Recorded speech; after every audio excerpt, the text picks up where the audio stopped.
এই যে অর্থের যোগান, এই যে পরিকল্পনার সময়, তাদের প্রস্তুতি নেওয়ার সময়টুকু, সেগুলো এই মুহূর্তে আসলে কতটা জরুরি নির্দিষ্ট করে ফেলা এবং সেই ব্যাপারে ব্যবস্থা নেওয়া আপনার কাছে কি মনে হয়? না আমরা তো শুনে থাকি যে দেশের অভ্যন্তরীণভাবে বা বহির্বিশ্ব থেকে নানাভাবে তারা পৃষ্ঠপোষকতায় আসলে হয়ে থাকে। হ্যাঁ, সেটা তো আপনি তো বললেন যে মানে মেজবাহুর রহমান সাহেব বললেন এটা, যে তাদের অনেক আর্থিক প্রতিষ্ঠান আছে, অনেক কিছু আছে। আপনি সেই আর্থিক বুনিয়াদ যদি ধ্বংস করতে না পারেন, ক্ষতিগ্রস্ত করতে না পারেন, তাহলে কিন্তু জামাত নিষিদ্ধ করে কোনো লাভ নেই।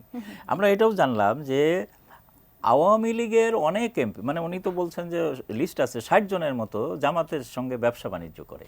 তো এই যে সুবিধা, মানে জামাতের কাছ থেকে সুবিধা নিয়ে যারা মানে বঙ্গবন্ধুর আদর্শের রাজনীতি করতে চায়, তা এই দুর্বলতাটা তো স্পষ্ট। তো এখন আওয়ামী লীগকে এই জায়গাটাতে স্পষ্ট অবস্থান নিতে হবে। আমরা জোড়াতালি দিয়ে সাময়িক সমাধান হয়তো করতে পারি, কিন্তু স্থায়ী সমাধানের কথা ভাবতে হবে।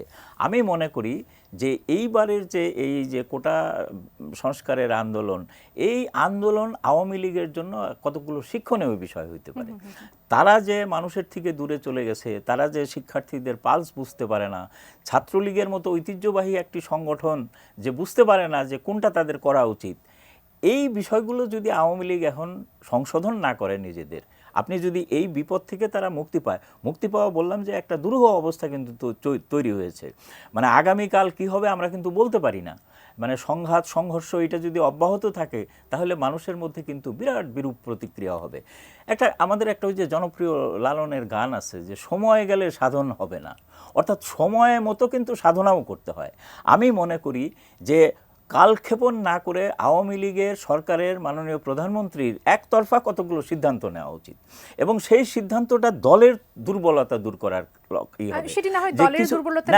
এইগুলো কিন্তু গুরুত্বপূর্ণ বিষয়, কারণ এই ইস্যুগুলোকে পাশ কাটিয়ে গেলে সমস্যার কিন্তু সমাধান হবে না। উত্তরণের উপায় আমি মনে করি যে আওয়ামী লীগ এই যে আজকে প্রধানমন্ত্রী যে কতগুলো সিদ্ধান্ত নিয়েছেন, এদের সঙ্গে শিক্ষা কি বলে আলোচনা করা, তারপরে হলো যে শিক্ষার্থীদের মুক্তি দেওয়া, যেগুলো কার্য শুরু হয়েছে, আমি মনে করি যে আওয়ামী লীগের ইমেজ পুনর্গঠনের জন্য কিছু কাজ তাদের দ্রুত করতে হবে। একটা হলো যে আওয়ামী লীগের মন্ত্রীরা এক একজন এক এক কথা বলে, কোনটা সরকারের কথা কোনটা দলের কথা এটা আপনি বুঝতে পারবেন না। তো উচিত হলো সব দেশেই এটা থাকে যে একজন সরকারের স্পোকসম্যান থাকবে, যিনি শুধু সরকারের পক্ষ থেকে কথা বলবেন, আরেকজন থাকবেন দলের স্পোকসম্যান, যিনি দলের হয়ে কথা বলবেন।